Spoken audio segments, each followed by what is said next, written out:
নবী বলেন জুমার দিনে যে ব্যক্তি সূরা কাহাফ তেলাওয়াত করবে আল্লাহ তাআলা দাজ্জালের ফিতনা হতে তাকে মুক্তি দান করবেন। বলুন সুবহানাল্লাহ। জুমার দিনের আরেকটা স্পেশাল আমল হলো জুমার দিনে বেশি বেশি নবীর উপরে দরুদ পড়া। মনে থাকবে ইনশাআল্লাহ। তো জুমা সম্পর্কে আল্লাহ কোরআনে একটা সূরাই নাজিল করেছে, সূরা জুমা। কি বলছে আল্লাহ? ইয়া আইয়ুহাল্লাযীনা আমানু ইদা নুদিয়া লিস-সালাতি মি ইয়াউমিল জুমআতি ফাসআউ ইলা যিকরিল্লাহি ওয়া দারুল বাই দালিকুম খায়রুল লাকুম ইন কুনতুম তা'লামুন। 28 পারা 13 পৃষ্ঠা 4 নম্বর লাইন 10 নম্বর আয়াত সূরা জুমা। ও ঈমানওয়ালা, জুমার দিনে আমার ঘরে যখন তোমাদেরকে নামাজের জন্য ডাকা হয়, ব্যবসা বাণিজ্য, চাকরি, কাজ, জমিতে ধান চাষ করা, দোকান চালানো, কারখানায় কাজ করা, সব কাজকে ত্যাগ করে তুমি আমি আল্লাহ আমার দিকে, আমার জিকিরের দিকে, আমার নামাজের দিকে আমার সাথে দেখা করার জন্য তুমি দ্রুত মসজিদে চলে এসো। সুবহানাল্লাহ বলেন। কেন? জুমা হলো আমার পক্ষ থেকে তোমার জন্য উপহার। জুমায় প্রথম লাইনে যাবে যারা, প্রথম কাতারে প্রথম পজিশনে যাবে যারা, উট কুরবানির সওয়াব পাবে তারা। উটের দাম কত আপনাদের এলাকায়? কুরবানির সময় উট তো দুটোটা আসে, 400-500 টাকা নাকি? কত? কমপক্ষে 5000 টাকা। জুমার দিনে প্রথম লাইনে প্রথম ধাপে গেল যারা, উট কুরবানির সওয়াব পেল তারা। জুমার দিনে দ্বিতীয় পজিশনে গেল যারা, গরু কুরবানির সওয়াব পেল তারা। জুমার দিন তৃতীয় পজিশনে গেল যারা, ছাগল কুরবানির সওয়াব পেল তারা। জুমার দিনে 4 নম্বরে গেল যারা, মুরগি সৎকার সওয়াব পেল তারা। কারণ উট গরু ছাগল কুরবানি হয়, মুরগি কিন্তু কুরবানি হয় না, মুরগি সৎকা হয়। 4 নম্বরে গেলে তুমি পেলে মুরগি, 5 নম্বরে গেলে কি পাওয়া গেল? মুরগির ডিম সৎকা। তাহলে 5 নম্বর পর্যন্ত আপনার জন্য স্পেশাল কিছু অফার আছে। প্রথম অফার কি? উট কুরবানি। দ্বিতীয় ফজিলত কি? গরু। তৃতীয়টা হলো ছাগল। 4 নম্বর ছিল মুরগি, 5 নম্বর হলো মুরগির, জোরসে বলো, মুরগির ডিম। 6 নম্বরে ঘোড়ার ডিম। তো ওদের জন্য তো ডিম আছে যারা খুতবার সময় গিয়ে ঘুমোচ্ছে। খুতবা শুরু হয়ে গেছে তখনও গোসল করছে, সাবান দিয়ে বডি সাপ্লাই করছে। ছি ছি ছি ছি, আগে যাওয়া যায় না? আগে জুমার দিন যাওয়া পড়ুন ইনশাআল্লাহ। এবার দেখবেন মসজিদে কিছু ভুল আছে। ইমাম সাহেব মেম্বারে বসে খুতবা চালু করলো, পটলের বাবার মইদুলের বাপ বলছে, ভাই মেয়েটা বিয়ে দিলি কেমন চলছে? খুতবার সময় চলছে। ফেরেশতারা বলছে, কি ঢ্যামনা রে, খুতবার সময় কথা বেরো। খুতবা চলাকালীন জিকির করা, তেলাওয়াত করা, নামাজ পড়া, সালাম দেওয়া, কোনো ইবাদত চলে না কথা চালিয়ে দিলে। খুতবার সময় কথা। আবার কিছু মসজিদে খুতবার সময় টাকার বাক্স লাইন থেকে সরিয়ে সরিয়ে দিচ্ছে। জুমার দিনে ইমাম যখন মিম্বারে চেপে যাবে, খুতবা যখন শুরু করে দেবে, কোনো নামাজ নাই, কোনো তেলাওয়াত নাই, কোনো জিকির নাই, কোনো দরুদ নাই, কোনো আমাল নাই। একটাই আমাল, ইমামের পিছনে বসে বসে খুতবা শোনা। থাকবে মনে ইনশাআল্লাহ? 1 2 জুমার নামাজ সালাম ফিরিয়ে দেওয়ার পরে 4 রাকাত সুন্নাত নামাজ পড়ে, 2 রাকাত সুন্নাত নামাজ পড়ে যত খুশি তত বেশি নফল পড়বেন, অথবা বেশি বেশি করে দরুদ পড়বেন। কারণ জুমার দিনের দরুদটা আল্লাহ নবীর উপরে পেশ করা হয়। বলুন সুবহানাল্লাহ। জুমার দিনে একটা সময় আছে যে সময়ের দোয়াটা আমার আল্লাহ কবুল করেন। অনেক ওলামা বলেছেন আসর বাদ, কেউ বলেছে জুমার নামাজ বাদ। তো কখন কবুল হবে আল্লাহ ভালো জানে। সেজন্য জুমার দিনের মতো শ্রেষ্ঠ ইবাদত আমরা কখনো মিস করব না, বলুন ইনশাআল্লাহ। এবার আল্লাহ বলছেন, নামাজ যখন মসজিদে হয়ে গেল, এই নামাজ পড়ার পরে তোমার ডিউটিটা কি? কি ডিউটি জানো? ফাইদা কুদিয়াতিস সালাতু ফান্তাশিরু ফিল আরদ ওয়াবতাগু মিন ফাদলিল্লাহ ওয়াযকুরুল্লাহা কাসীরান লাআল্লাকুম তুফলিহুন। নামাজ যখন কমপ্লিট হয়ে গেল আর তুমি মসজিদে বসে থাকবে না, এবার তুমি মসজিদ থেকে বার হয়ে পড়ো। দোকান থাকলে দোকান চালাও, টোটো থাকলে টোটো চালাও, অটো থাকলে অটো চালাও, চাকরি থাকলে চাকরি করো, ব্যবসা থাকলে ব্যবসা করো। আর নামাজ কমপ্লিট করার পরে তুমি মসজিদে বসে বসে আর মসজিদে বসে থেকো না। নামাজ যেমন ইবাদত ও টোটো চালানো ইবাদত, নামাজ যেমন ইবাদত ব্যবসা বাণিজ্য করা ইবাদত, নামাজ যেমন ইবাদত চাকরি তেমন ইবাদত। ফাইদা কুদিয়াতিস সালাতু ফান্তাশিরু ফিল আরদ, আমি আল্লাহ তোমার জন্য জমিনে রুজিটা ছড়িয়ে রেখেছি, তোমাকে কাজ করে একটু খেতে হবে। পৃথিবীতে কোনো প্রাণীর কাজ করে খেতে হয় না। কাজ আছে নাকি অন্য প্রাণীর? দেখেছেন কুকুর একটা কাপড়ের দোকান খুলে বসে আস, কি বুঝলেন? গরু বসে বসে মশলা মুড়ি বিক্রি করছে, আছে নাকি? ছাগল বসে বসে জুতো সেলাই করছে। কোনো প্রাণীর জন্য আল্লাহ পৃথিবীতে কোনো কাজ দেয়নি, খালি ঘাস খা, সবুজ ঘাস, খড় খা। বাঘের বলছে এই বাঘ, বললে কি তুই কোথায় থাকবি জানিস? বললে কোথায়? বারাইপুরে না জয়নগরে না বাংলার মোড়ে না পদ্মারহাটে? বলে পাগল, তুই সুন্দরবন গভীর জঙ্গলে থাকবি, তোর গায়ে ডরা কটা দাগ লাগিয়ে দেব, চুপচাপ বসে থাকবি। বলে তারপর? বললে তুই ঘন্টায় 80 কিলোমিটার স্পিডে তুই ছুটতে পারবি। বললো তাই নাকি? বলে হ্যাঁ। আপনারা জানেন চিতাবাঘ ঘন্টা 80 কিলোমিটার ছোটে? জানা আছে? 80 কিলোমিটার মানে আপনার বাইকে যে 80 কাঁটা আছে না, কথা বলেন আছে তো?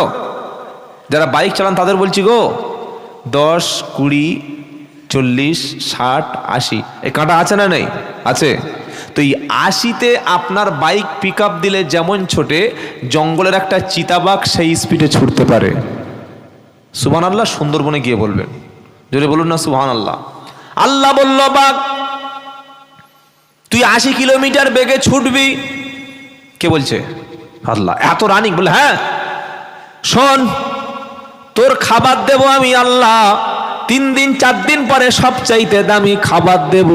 ওই খাবারটা পৃথিবীর কোনো পিসাব মুফতি সাহেব পাবে না। ওই খাবারের নাম হলো সুস্বাদু টাটকা হরিণের মাংস। এখন হরিণের মাংস দেখবেন কিছু কিছু লোক বলে হরিণের মাংস খেয়েছি। ও হরিণ খেয়েছো কি এখন জঙ্গলের কালো কুত্তা খেয়েছো তো কে জানে?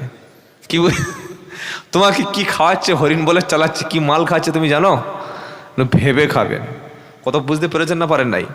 আল্লাহ বললে বাঘ 80 কিলোমিটার বেগে দৌড়াবে, আমি আল্লাহ রুজিটা তোমার মুখে পৌঁছাবো। এবার হরিণকে বলছে হরিণ তুই সুন্দরবন জঙ্গলে সেফটি জায়গায় থাকবে, তুই ঘন্টায় 90 থেকে 100 কিলোমিটার দৌড়াবে। বাঘ বলল আল্লাহ মালটাকে ধরবো কিভাবে? আল্লাহ বলছে শোনো, 1 ঘন্টা দৌড়াতে হবে না, 10 থেকে 20 কিলোমিটার দৌড়ানোর পরে ও যখন জঙ্গলের কাছাকাছি যাবে, ওর মাথায় এরকম কি আছে? হরিণের এন্টেনা। কি আছে বলো? এন্টেনা দেখেছেন আপনারা?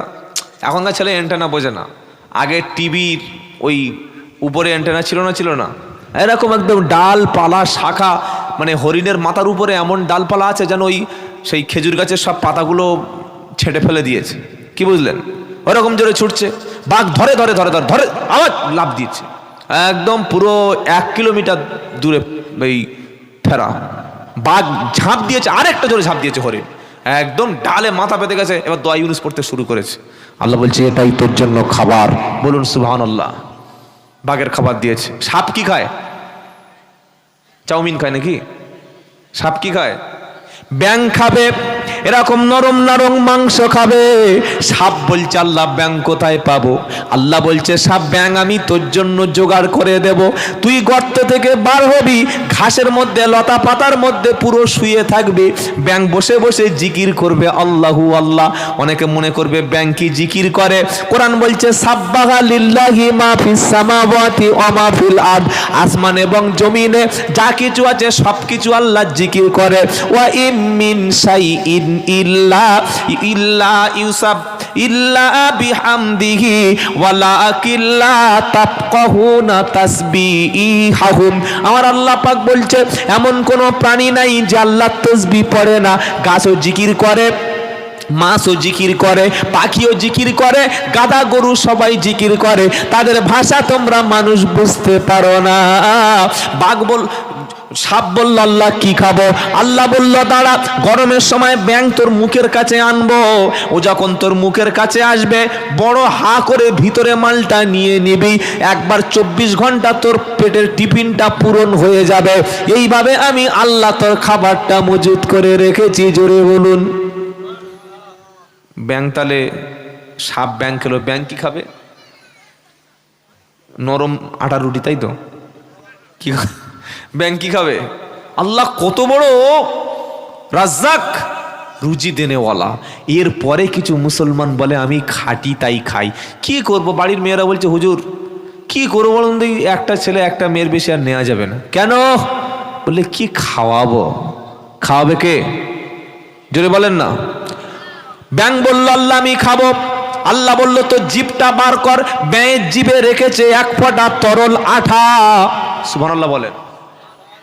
একদম সেই লজেন্সের মতো কড়কড় করছে, কিছু পড়লেই ভিতরে চলে যাবে। আচ্ছা আপনি বলুন, আপনার জিভে যদি আটা মেরে দিত ব্যাঙের মতো, কি খেতে পারতেন? ভাত দিয়েছে, মুড়ি দিয়েছে, চানাচুর খাচ্ছে, শিঙাড়া জিভ বার করে দেখছে শিঙাড়ায় আটা লেগে আসে, খেতে পারতেন না। কিন্তু ব্যাঙের জিভে আল্লাহ এক প্রকার আঠালো পদার্থ লাগিয়ে রেখেছে। বলুন সুবহানাল্লাহ। আল্লাহ বলছে ব্যাঙ জিভ বার কর। ফড়িং বসে বসে এরকম পিছনের গিয়ার মারছে, তুই ঝাঁপ দিয়ে পড়বি ফড়িংয়ের উপরে। জিপ যখন ফড়িংয়ের গায়ে পড়ে যাবে মালটা অটোমেটিক ভিতরে চলে যাবে। আমি হলাম রাজ্জাক। বলুন সুবহানাল্লাহ। কত বড় সিস্টেম আর আল্লাহ করে দিয়েছেন, তিনি হচ্ছেন আল্লাহ। আচ্ছা পিঁপড়ে বলে একটা ছোট পতঙ্গ আছে, দেখেছেন পিঁপড়ে? পিঁপড়ে দেখে না এরা কোথায় রে বাবা? তা বলছেন না কেন? এই পিঁপড়ের নামে আল্লাহ কোরআনে একটা সূরা নাজিল করেছে। সূরা কি? সূরা নামল। সুলাইমান নবী একদিন রাস্তা থেকে যাচ্ছেন, এগুলো সব কোরআন, গল্প বলছি নয়। তো দেখছে পিঁপড়ের একটা বড় সমাবেশ হচ্ছে ওই ধর্মতলার মতো। আর পিঁপড়ের মতো সবচাইতে বড় সাইজের একটা মোটা পিঁপড়ে, একদম এরকম কালো মাল, কামড়ালেই যেন একদম 3 ঘন্টা জ্বালা করে। ওই পিঁপড়েটা বলছে সুলাইমান আলাইহিস সালাম আসছে, তার ঘোড়া আসছে, তোরা গর্তের মধ্যে প্রবেশ কর। সুবহানাল্লাহ বলতে ইচ্ছা করলো না? তোরা অফিসে ঢুকে যা। কেন? সুলাইমান নবী এবং তার সহচর তোদের পিঠের উপর দিকে চলে গেলে তোদের বংশ পুরো শেষ করে দিয়ে যাবে। বললে এরকম কথা কোরআনে আছে? আছে। কি বলছেন আল্লাহ? তখন পিঁপড়ে বলছে ইয়া আইয়ুহান নামলু উদখুলু মাসাকিনাকুম। আহা হা, হে পিঁপড়েরা প্রত্যেকে নিজেদের ঘরের মধ্যে প্রবেশ করো, কারণ সুলাইমান আলাইহিস সালাম তোমাদের উপরে পিষ্ট করে দিয়ে চলে যেতে পারে। নবী সুলাইমান পিঁপড়ে, বড় পিঁপড়েটাকে হাতের উপর তুলে নিল, তুলে নিয়ে ফাতাবাসসামা দাহিকাম মিন কাউলিহা। সুলাইমান নবী তার সঙ্গে কথা বলল, হাসতে শুরু করলো। হাসছে, তোর মতো এত বুদ্ধি, আমি তোর ঘোড়ার উপর দিয়ে তোর চেপে মেরে দিয়ে চলে যাব? তিনি হাসলেন আর বললেন আল্লাহ আমি যে পিঁপড়ের ভাষা বুঝতে পারি এজন্য আপনার শুকরিয়া আদায় করছি। বলুন সুবহানাল্লাহ। কত বড় নবী! তো এই পিঁপড়ে এমন একটা প্রাণী, পিঁপড়া নিজের শরীরের চাইতে 18 গুণ খাবার সে বহন করতে পারে। সুবহানাল্লাহ বলতে ইচ্ছা করে না? কত বড় আল্লাহ! পিঁপড়েদের কিছু টেকনিক আছে। কি টেকনিক জানেন? যখন দেখবেন কোনো খাবার পিঁপড়া পাবে, ওই খাবারটা বিজ্ঞান বলছে পিঁপড়াদের জন্য বাজার বসে সপ্তাহে একবার। ওদের বাজারে ফড়িংয়ের ঠ্যাং পাওয়া যায়, বিভিন্ন মিষ্টি পাওয়া যায়, বিভিন্ন ছোট ছোট খাবার পাওয়া যায়। 8টা 10টা ছোট ছোট পিঁপড়া মোটা মোটা খাবার নিয়ে দেখবেন চলে যাচ্ছে, ওই বাজারে বিক্রি করে। বাজার থেকে পিঁপড়া আর খাবারগুলো বর্ষাকালে কি খাবে তখন মাটির মধ্যে রেখে দেয়। জোরে বলুন সুবহানাল্লাহ। যদি দেখে দুটো একটা ধান, দুটো একটা গম, দুটো একটা ফসলের মধ্য থেকে অঙ্কুর বার হচ্ছে, হোক বার হচ্ছে, গাছ বার হচ্ছে, ওটা বুঝতে পারার আগে পিঁপড়ে তার শিকড়টা কেটে দেয়, গাছটা যাতে অক্ষুণ্ণ থেকে যায়। সুবহানাল্লাহ বলতে ইচ্ছা করে না? অনেকে ভাববে গাঁজা ফাঁজা খেয়ে বক্তব্য করছে নাকি। আপনি বিজ্ঞানের বইগুলো পড়ুন, সব পেয়ে যাবেন। আল্লাহু আকবার, কত বড় আল্লাহ! কেন আল্লাহ আপনাকে খাওয়াবেন? আপনি তো নিশ্চয়ই খাবার পাবেন। পিঁপড়ে দেখবেন একটা পিঁপড়া আরেকটা পিঁপড়ের সঙ্গে দেখা হলে মুখ ঘুরিয়ে চলে যায় না, কিন্তু কি করে? প্রথমে দেখা করে, ভাই ভালো আছো তো, বাড়ির খবর সব। ওদের ভাষায় ওরা কি বলে আমরা জানবো কি করে? মোটামুটি দেখা করেই যাবে। এর থেকে তুমি মানুষ শিক্ষা নাও। তুমি তোমার ভাইয়ের সঙ্গে কথা বন্ধ করে দিয়েছো 3 বছর আগে। বড় যা মেজো যা দুজনে শাশুড়ির খুব ভালোবাসার ছিল। যখন ছোট যা বাড়িতে এলো, বড় যা দেখছে সর্বনাশ, শাশুড়ি তো ছোট যার খুব ভালোবাসে আর আমাদের পাত্তাই দিচ্ছে না। এইবার শাশুড়ির কানে পিন মারা শুরু করে দিয়েছে, জানো ছোট বউ এই করে, জানো ওর সঙ্গে। এই রকম শয়তানি পিন মারামারি সমাজে আছে না নাই? কি বলছেন বলেন? মুসলমান বাপের সঙ্গে কথা বলে না, মুসলমান বড় ভাইয়ের সঙ্গে কথা বলে না। মুসলমান নিজের বোনের সম্পত্তি দিতে হবে বলে বোনের সঙ্গে সম্পত্তি দেওয়ার ভয়ে কথাবার্তা বন্ধ করে দিয়েছে। যারা আত্মীয় স্বজনের সঙ্গে কথা বলে না, আত্মীয় স্বজনের সঙ্গে সম্পর্ক নষ্ট করেছে, নবী বলেন তোমার রুজিতে বরকত কমে যাবে। এত খাটছো সুগার, এত খাটছো উপার্জন নাই কেন? নবী বললেন কেউ যদি রুজিতে বরকত চাও, বেশি দিন যদি বাঁচতে চাও, নেক হায়াত কামনা করো, তাহলে তুমি আত্মীয় স্বজনের সঙ্গে ভালো ব্যবহার করো। বোনকে জলসার দিনে কটা বন্ধু আছে বলো, বোনকে দাওয়াত করে আনতে পেরেছো? ঈদের দিনে বোনের বাড়িতে কজন যেতে পেরেছো বলো? ভাড়া ভাইয়ের বাড়িতে ঈদের নামাজ পড়ে চলে গেল, শালিকে দেখতে গেল, দীঘায় নিয়ে ঘুরতে গেল। যে বোনটা বড় ছিল, তুমি তো ছোট ছিলে, তুমি স্কুলতে আসলে বোন তোমাকে রান্না করে ভাত ঠান্ডা করে খাওয়াতো, তোমার জামাটা কেচে বোন পরিষ্কার করে আলনায় রেখে দিত। সেই বোনটা বিয়ে হয়েছে, তুমি 13 বছর হয়ে গেল, বোনের শাশুড়ি মারা গেছে, বোনের গ্রামে গিয়ে বলছে সে উমুকের বাড়ি যাব, বোনের বাড়ি হারিয়ে ফেলেছ। এরকম কাপুরুষ আছে না নাই? এই যে কেন বলুন তো? আগে ঢালাই রাস্তা ছিল না, আগে অত বিল্ডিং ছিল না, এখন গলি গলি গলি সব ঘর হয়ে গেছে, বোনের ঘর গুলিয়ে ফেলেছে। কি মুসলমান বে? আর নবী কি বলছেন? তুমি যদি বেশি দিন বাঁচতে চাও, নেক হায়াত যদি কামনা করো, রুজিতে যদি বরকত চাও, আত্মীয় স্বজনের সাথে পাড়া প্রতিবেশীর সাথে ভালো ব্যবহার করো, আল্লাহ তোমার রুজিতে বরকত দিয়ে দেবে। প্রত্যেকটা বাড়ির বউ চায় আমার স্বামী আলাদা খাক, আমার স্বামী আলাদা উপার্জন করুক, টাকা আমার কাছে দিক। কি বলছেন আপনারা? একটা কথা গোপনে আপনাদের কাছে বলে যাব, এটা শুনলে মেয়েরা সারা জীবন আমার গাল দেবে, খালি দেখবে আর গাল দেবে। জোরে বলবো? কখনো নিজের বলতে গিয়ে আটকে যাচ্ছে, বলি যাহাই হোক, কখনো নিজের উপার্জন কত কি করছেন নিজের বউকে জানাবেন না। কি মেয়েরা গাল দিচ্ছে কিন্তু বসে বসে, সালা এই মালটাকে কে আনলো? কি বুঝলেন? একবার যদি জেনে যায় মাসে 30,000 টাকা ইনকাম করে, ও তখন আর 800 টাকার শাড়ি নেবে না, বেনারসি চাই। কি বুঝতে পারলেন বলেন? তবে হ্যাঁ, যারা ভালো মেয়ে তাদেরকে ভালোবাসবেন, টাকাটা তাদের কাছে দিয়ে দেবেন, লক্ষ্মীর ভাণ্ডারের টাকাটাও সে খেয়ে নেবে। কিছু বুঝতে পারলেন না? পারলেন না? ভালো স্ত্রী চিনবে কি করে? হাদিসে সব আছে, শোনেন না তাই জানেন না। নবী বললেন আর দুনিয়া কুল্লুহা মাতা। ব্যাংক কিন্তু ব্যাংক জায়গায় এখনো আছে, ব্যাংক ওখানে থাক, ফিরে আসি। পিঁপড়েও আছে। এবার কি বলছে?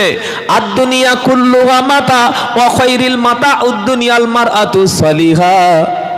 নবী বললেন পৃথিবীতে যত কিছু সম্পদ, গাড়ি হোক, বাড়ি হোক, ঘর হোক, টেলিভিশন হোক, মোবাইল হোক, বাইক হোক, যাই হোক না কেন, যত কিছু সম্পদ দেখতে পাচ্ছ সবগুলো তুচ্ছ, সবগুলো নগণ্য, সবগুলো ক্ষণস্থায়ী। আর সবচাইতে উত্তম হলো লজ্জাশীলা ধার্মিকা রমণী।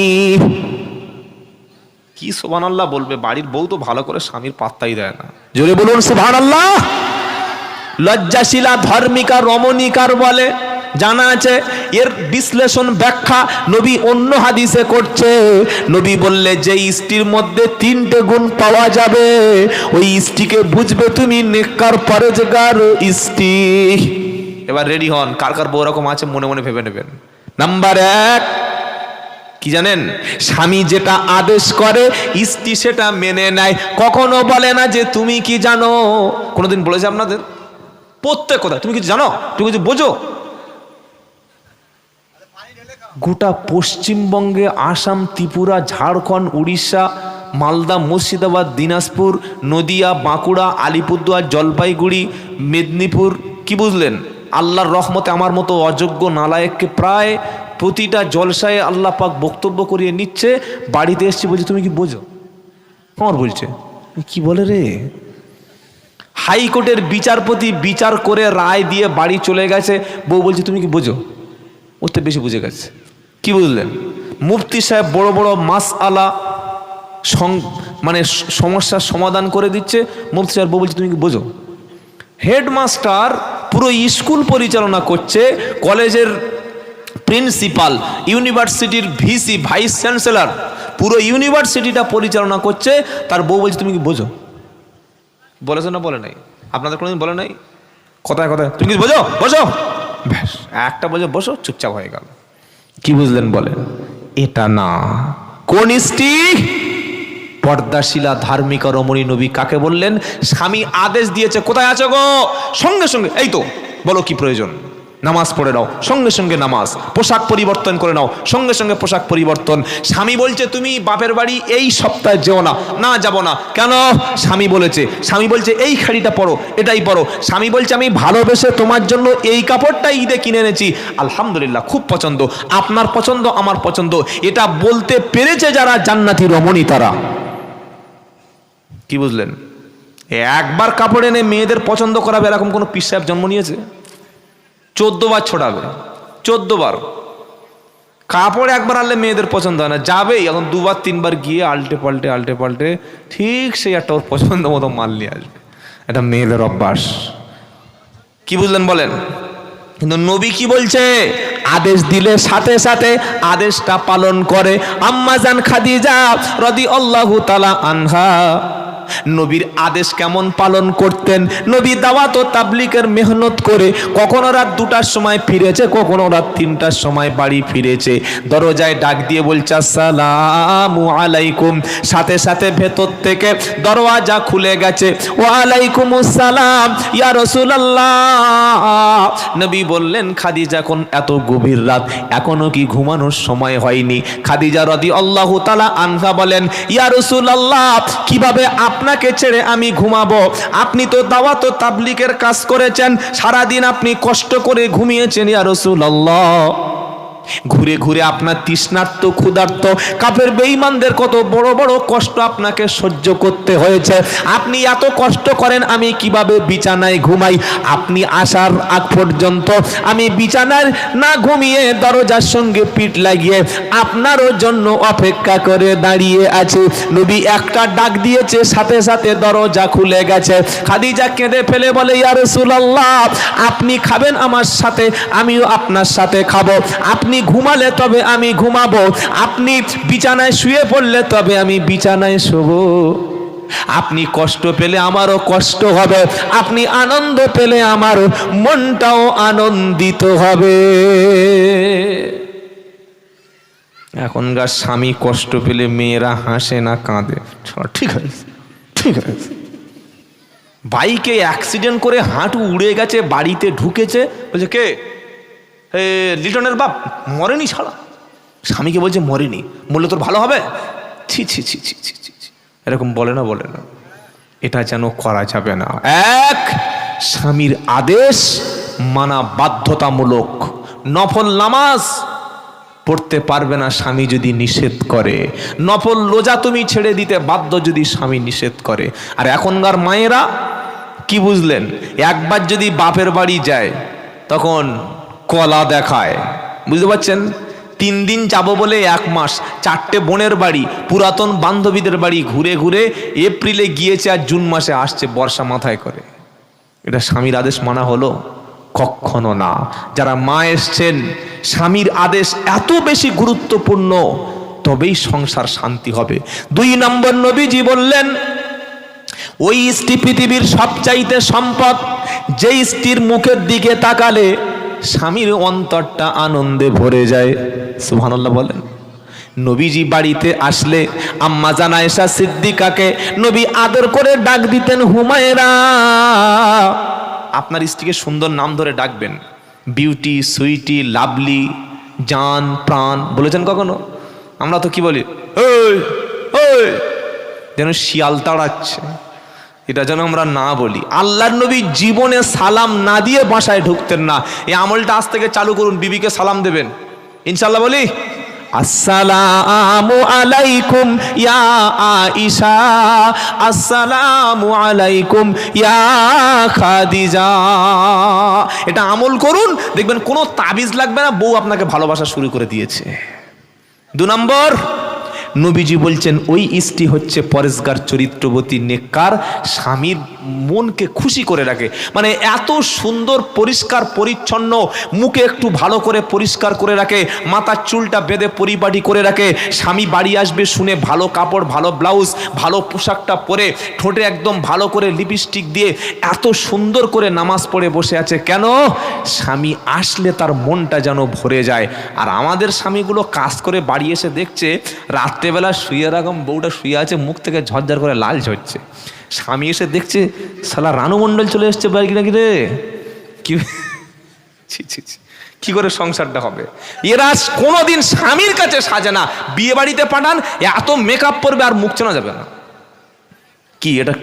অথচ নবী কি বলছে? স্বামী ছাড়া পরপুরুষের জন্য সাজা কোনো নারীর জন্য হারাম। মনে থাকবে ইনশাআল্লাহ। নাম্বার 3, ওই স্ত্রী নেককার, পরেশগার, যে স্ত্রী স্বামীর অবর্তমানে নিজের সতীত্ব হেফাজত করে। স্বামী বাড়িতে নাই, স্বামীর মাল সামান, সন্তানদের দায়ী দায়িত্বগুলো পালন করে। স্বামী বাড়ি না থাকলে অন্য কোনো ব্যক্তির সঙ্গে গল্প করা, স্বামীর সম্পদকে, আমানতকে খেয়ানত করা, এটা করে না যারা, এই 3টি গুণ। 1, স্বামীর আদেশ অক্ষরে অক্ষরে পালন করে। 2, স্বামী তার স্ত্রীর মুখের দিকে তাকালে স্বামীর মন ভরে যায়। 3, কি বললাম? স্বামীর অবর্তমানে স্ত্রী স্বামীর ঘরের যাবতীয় সম্পদ, সন্তান, নিজের আব্রু, সম্ভ্রম, সতীত্ব হেফাজত করে। এই 3টি কোয়ালিটি যে নারীর মধ্যে আছে, নবী বললেন সে যদি রিক্সা চালক, ভ্যান চালক, টোটো চালক, গরিবের মেয়ে হয়, এই রকম 3টি কোয়ালিটি বিশিষ্ট স্ত্রী যারা পেয়ে গেছেন, তারা দুনিয়াতে একটা ছোট জান্নাত পেয়ে গেছেন। বলুন সুবহানাল্লাহ। আর যদি এই 3টি কোয়ালিটি না থাকে, ঘরে গিয়ে শান্তি নাই, খালি ছুটে রাস্তায় ঘুরছে গরমের সময়। কি বুঝলেন? আমরা স্বামী স্ত্রী জান্নাতে যেতে চাই কি চাই না? চাই ইনশাআল্লাহ। স্বামী আর স্ত্রী যদি জান্নাতে যেতে চাই, তো স্বামী এবং স্ত্রীকে যে কয়েকটা নির্দেশ দেবেন। 1, 5 ওয়াক্ত ফরজ নামাজ নিজে পড়বেন, নিজের স্ত্রীকে নির্দেশ দেবেন। বলুন ইনশাআল্লাহ। কারণ বেনামাজি কখনো জান্নাতে যাবে না। আর বেনামাজির জন্য কোনো সুপারিশকারী সুপারিশ কবুল। ইয়াতাসাআলুনা আনিল মুজরিমিনা মা সালাকাকুম ফি সাকার ক্বালু লাম নাকু মিনাল মুসাল্লিন ওয়া লাম নাকু নুতঈমুল মিসকিন ওয়া কুন্না নাখুদু মাআল খাইদিন ওয়া কুন্না নুকাদ্দিবু বিয়াউমিদ্দিন হাত্তা আতানাল ইয়াকিন ফামা তানফাউহুম শাফাআতু শাফিঈন।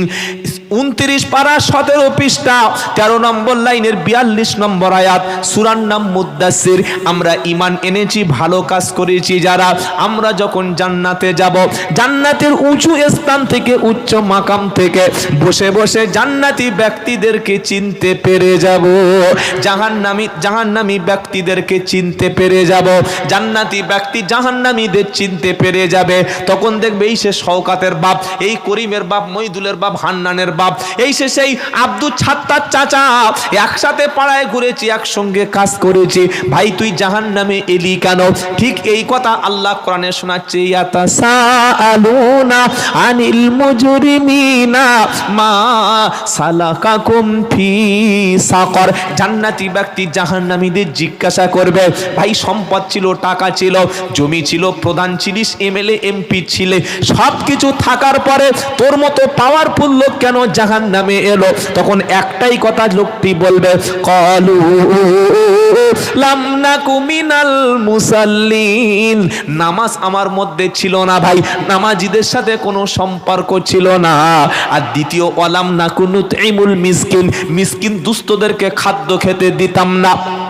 তৃতীয়, ওয়াকুন্না নাখুদু মাআল খাইদিন, রাত দিন 24 ঘন্টা উলামাদের দাওয়াতের সাথীদের, দিনদার ব্যক্তিদেরকে সমালোচনার সঙ্গে জুড়ে থাকতাম, ভালো ভালো মানুষদের পিছনে সমালোচনা একদম করতো, আমরা বসে বসে সায় দিতাম। আর এই কাজটা হাত্তা আতানাল ইয়াকিন, মৃত্যু পর্যন্ত এই কাজগুলো করতাম। আল্লাহ পাক শোনাচ্ছে, ফামাতান ফাউহুম সাফাআতু শাফিঈন, এরকম বেনামাজি ব্যক্তির জন্য কোনো সুপারিশকারীর সুপারিশ কাজ হবে না। তাই সকলে নিয়ত করি নামাজ আদায় করব ইনশাআল্লাহ। নিজের বিবিকেও নামাজ পড়াবো। কেন নামাজ পড়াবেন? কেন বাচ্চাকে নামাজি বানাবেন? ইয়া আইয়ুহাল্লাযীনা আমানু কু আনফুসাকুম ওয়া আহলিকুম নারা। 28 পারা 19 পৃষ্ঠা 14 লাইনের 6 নম্বর আয়াত, সূরার নাম তাহরিম। হে বিশ্বাসী ঈমানওয়ালা, তুমি নিজে জাহান্নাম থেকে বাঁচাও, তোমার পরিবারটাকেও জাহান্নামের আগুন থেকে বাঁচাও। ভাই আমার দিকে দেখেন, 2024 সালের সবচাইতে বড় বক্তা আসছে, মিস্টার তাবারক আলী রহমতুল্লাহ। এদিকে তাকান, এদিকে তাকান, কি বুঝলেন? 2024 সালের সবচাইতে বড় বক্তা, কি বুঝলেন? খালি যদি বলে এবার তাবারক দেওয়া হবে, যে মাল বাড়িতে শুয়ে আছে উঠে চলে আসবে, যে পেটে আছে ও গড়ে গড়ে চলে আসবে। বসুন, আর 10 মিনিট আমি থাকবো, জাস্ট 12টা 15 শেষ করবো ইনশাল্লাহ, কষ্ট পাবেন না। এই গরমে আপনাদের কষ্ট দেব না। কেন? ফজরের নামাজ কাজা করে জলসা শোনাতে কোনো লাভ নাই। তাহলে এতক্ষণ কি শোনালাম? নিজে নামাজ পড়বো, নিজের পরিবারকে নামাজি বানাবো ইনশাল্লাহ। 2 নম্বর টার্গেট, নিজের মধ্যে যদি কোরআন জানা না থাকে, কোরআনটা সহি করে ইমাম সাহেবের কাছে শিখে নেব ইনশাল্লাহ। বলেন কোরআন কিভাবে পড়তে হয়? ওয়ারাত্তিলিল কুরআনা তারতিলা, তাসবিদের সঙ্গে, তারতিলের সঙ্গে বুঝে বুঝে থেমে থেমে কোরআন পড়ো। ওই চাচি নানি দাদি যেমন কোরআন পড়ে অমন কোরআন যেন পড়বে না। নবীজি একদিন কোরআন পড়ছেন, তাড়াহুড়া করছেন যাতে কোরআন না ভুলে যায়। আল্লাহ পাক নবীকে শোনাচ্ছে, লা তুহাররিক বিহি লিসানাকা লিতাজালা বিহি ইন্না আলাইনা জামআহু ওয়া কুরআনা। 29 পারা সূরা কিয়ামত 16 নম্বর আয়াতটা দেখুন। হাবিব গো, কোরআন মুখস্থ করার জন্যে, ওহিটাকে মুখস্থ করার জন্যে দ্রুত ঠোঁট নাড়াতে হবে না। জিব্রাইল যখন পড়বে আপনি শুনবেন, গোটা কোরআনটাকে সিনার মধ্যে ব্যবস্থা আমি আল্লাহ করে দেব। প্রত্যেকটা সন্তানকে কথা বলতে শিখলে আগে তাকে সহি করে কোরআনটা শিখিয়ে নেবেন। সকলে ইনশাআল্লাহ বলি। নাম্বার 3, আপনার ছেলে আপনার মেয়েকে মূর্খ রাখবেন না। প্রয়োজনে জমি বিক্রি করুন, পুকুর বিক্রি করুন, গাছ কেটে বিক্রি করুন। অবশ্যই ছেলে এবং মেয়েকে উচ্চ শিক্ষায় শিক্ষিত করাবেন। আর সব বক্তব্য যদি আজকের মাথা থেকে ডিলেট হয়ে ভুলে চলে যান, এটা মাথায় নিয়ে যাবেন। আমি আব্দুল্লাহ জুবায়ের বলে যাচ্ছি, শিক্ষা হলো আমাদের বাঁচার মূল অস্ত্র। যে জাতির মধ্যে শিক্ষা নাই, সে জাতি জীবনে মাথা তুলে বাঁচতে পারে না। কথা মনে থাকবে? প্রত্যেকটা ছেলে প্রত্যেকটা মেয়েকে উচ্চ শিক্ষায় শিক্ষিত করবেন। নাম্বার 4, মুসলমানদের মধ্যে ঐক্য বজায় রাখবেন।